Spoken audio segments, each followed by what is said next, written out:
তোমার অফিসের কাজ দিন দিন বেড়েই চলেছে নম্রতা, তাই না? সেজন্য মেয়ের বার্থডের দিনও অফিস থেকে রাত করে ফেরো। সংসারের প্রতিও যে একটা দায়িত্ব কর্তব্য আছে সেটা ভুলে যাও, তাই না তুমি?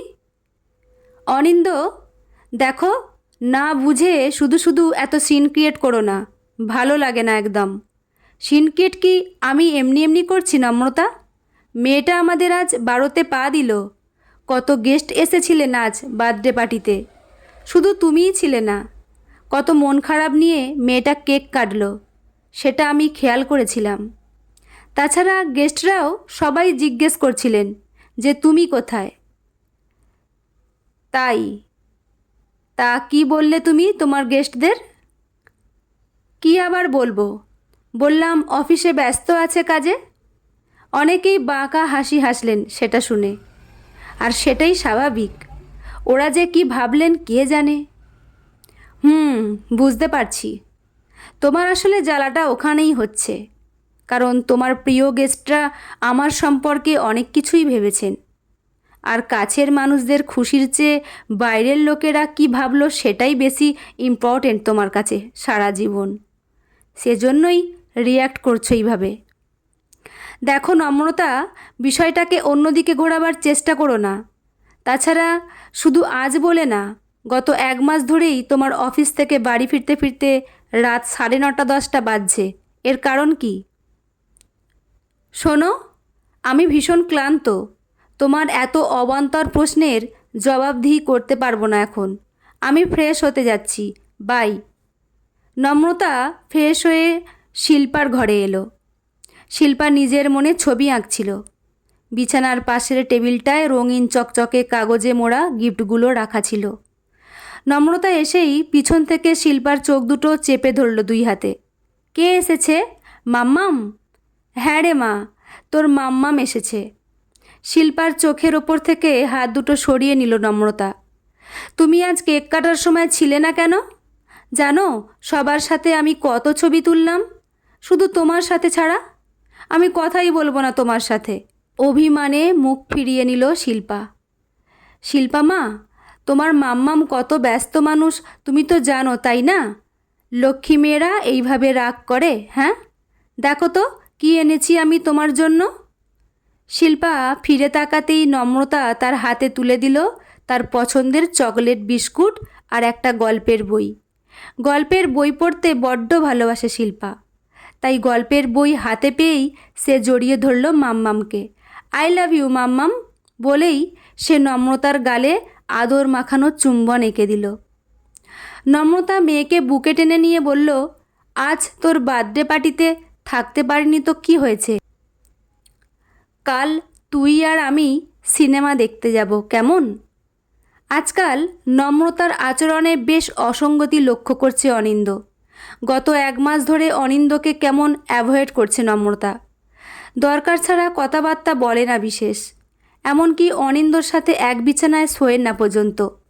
শিল্পার সাথে শোয় নম্রতা। এছাড়াও অফিস থেকে প্রায় দিনই রাত করে ফেরা, মাঝে মধ্যেই ফোনে কারোর সাথে নিচু গলায় কথা বলা, এই সবই অনিন্দর মনে সন্দেহের জন্ম দিয়েছে। সে ঠিক করেছে নম্রতাকে সে চোখে চোখে রাখবে। একদিন অনিন্দ রাতে জল খেতে উঠেছিল। জল খাওয়ার পর সে মেয়ের ঘরে গিয়েছিল, কিন্তু ঘরে গিয়েই সে অবাক, কারণ ঘরে শিল্পা একাই শুয়েছিল, পাশে নম্রতা ছিল না। অনিন্দ তাড়াতাড়ি বারান্দায় গিয়ে দেখে নম্রতা বাড়ির বাগান পেরিয়ে চলেছে মেন গেটের দিকে। অনিন্দ তাড়াতাড়ি সিঁড়ি বেয়ে নিচে নামতে লাগলো, তারপর দূরত্ব বজায় রেখে অনুসরণ করতে লাগলো নম্রতাকে। ও দেখল রাতের নিস্তব্ধ রাস্তা দিয়ে একা হেঁটে চলেছে নম্রতা। কোনো রকম ভয় ডর নেই তার নিজেকে নিয়ে। পিছন পিছন হেঁটে চলেছে অনিন্দ। প্রায় মিনিট 20-25 হাঁটার পর একটা গলির মুখে এসে থামল নম্রতা। ওকে থামতে দেখে অনিন্দ লুকিয়ে পড়ল একটা গাছের পেছনে। সেখান থেকেই লক্ষ্য করলো একটা যুবক এলো গলির উল্টো দিক থেকে, এসে দাঁড়ালো নম্রতার সামনে। সে আসতেই নম্রতা আনন্দে যেন ফেটে পড়ল। তার গাল, কপাল, 2 হাত চুম্বনে ভরিয়ে দিতে লাগলো নম্রতা। তারপর তাকে বুকে টেনে নিল। গাছের আড়ালে দাঁড়িয়ে দাঁত কিরমির করতে লাগলো অনিন্দ। আচ্ছা, এই ব্যাপার। আমি তো তাহলে ঠিকই সন্দেহ করেছিলাম। গোপন অভিসারে আশা হয় ওনার, আর তাই এমন বেপরোয়া মনোভাব। কোনো ভয়টয় নেই রাত বিরেতে। জামার পকেটেই মোবাইলটা ছিল। মোবাইলটা বের করলো অনিন্দ।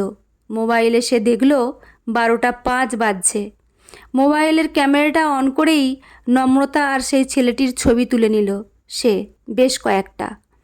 তারপর নিজের মনেই গজরাতে লাগলো, আজ রাত হয়ে গেছে তাই ছেড়ে দিলাম, কাল সকালে আমি ওর দফা রফা করে ছাড়ব।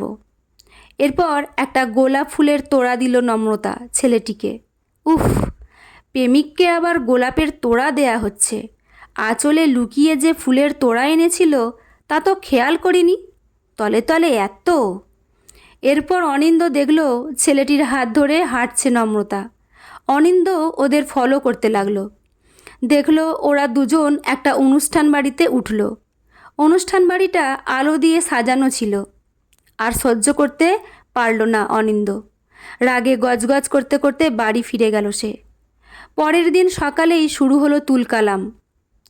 অন্য দিনের মতো সেদিনও অফিসের জন্য বেরোচ্ছিল নম্রতা, কিন্তু বেরোবার মুখেই তার পথ আটকে দাঁড়ালো অনিন্দ।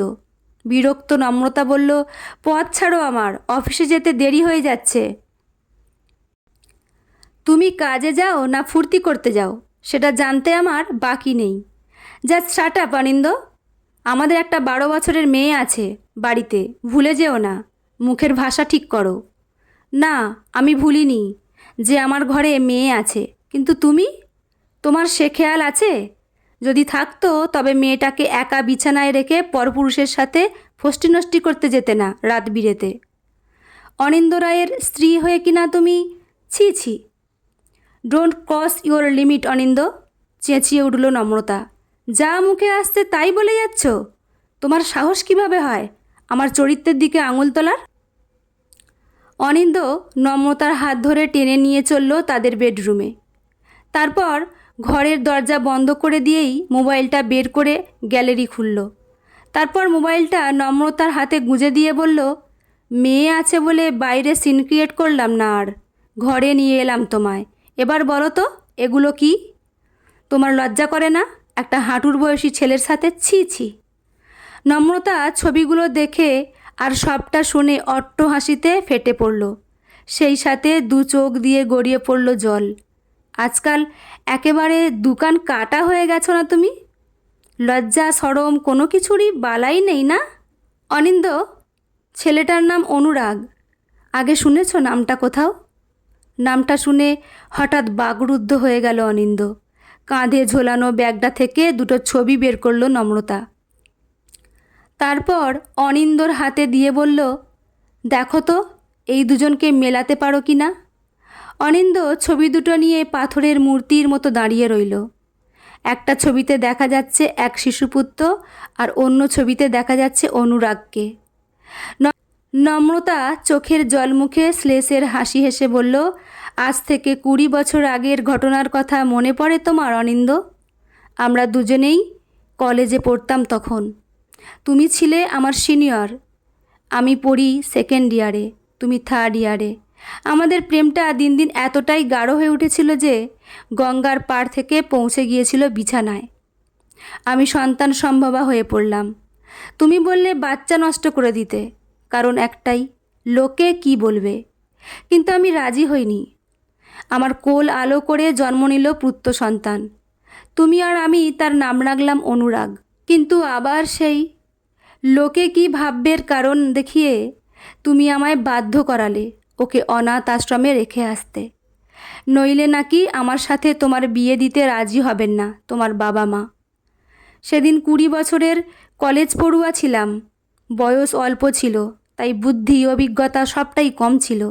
তোমাকে হারানোর ভয়ে আমি আমার বুকের পাঁজরকে রেখে এলাম অনাথ আশ্রমে। কতদিন ছেলেটা আমার মায়ের কোল খুঁজেছে, কিন্তু পাইনি।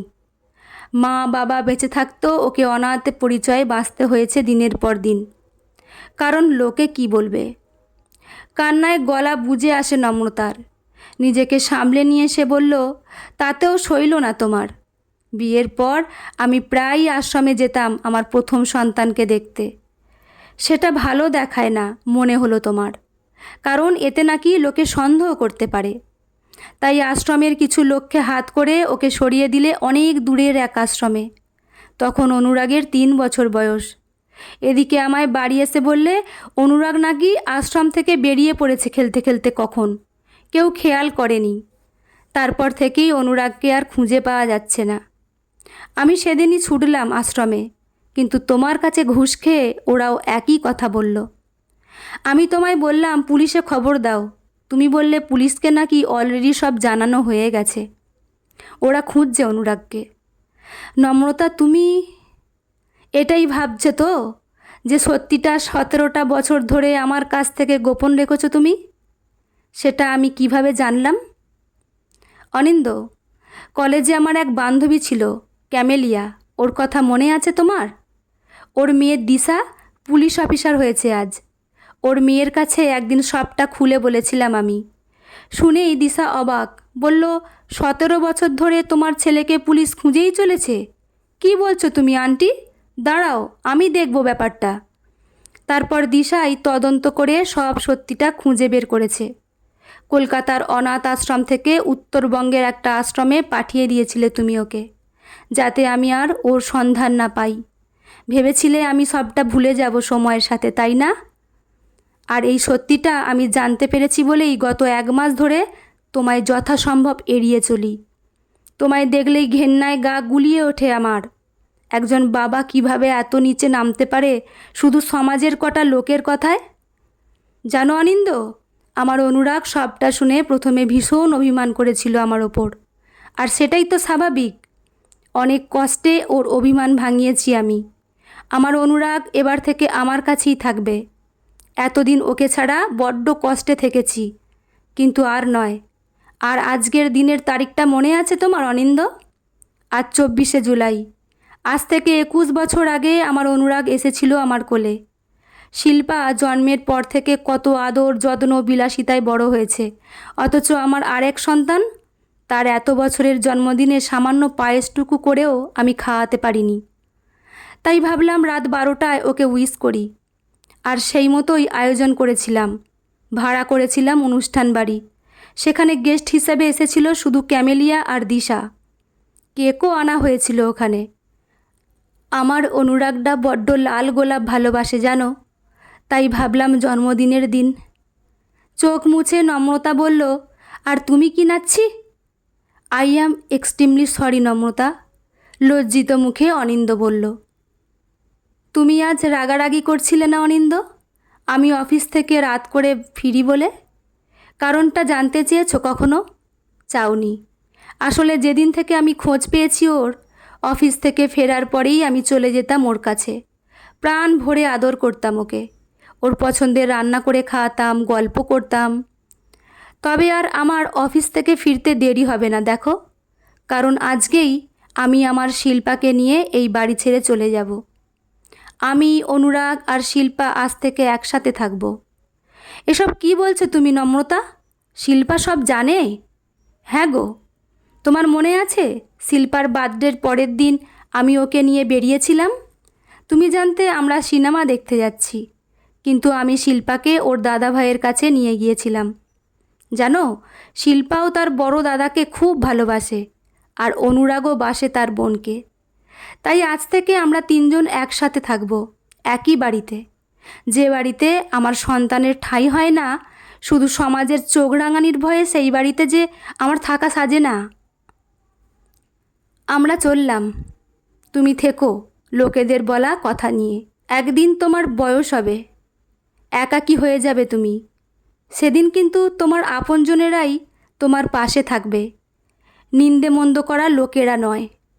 যেদিন এই সারসত্যটা তুমি বুঝবে, সেদিনই আমরা ফিরবো আবার, তার আগে নয়। গল্পটি এখানেই সমাপ্ত। গল্পটি কেমন লাগলো জানাতে ভুলবেন না। লেখা সুচন্দ্রা চক্রবর্তী, পাঠে আমি রিমি। দেখা হচ্ছে পরের কোনো গল্প নিয়ে। ধন্যবাদ।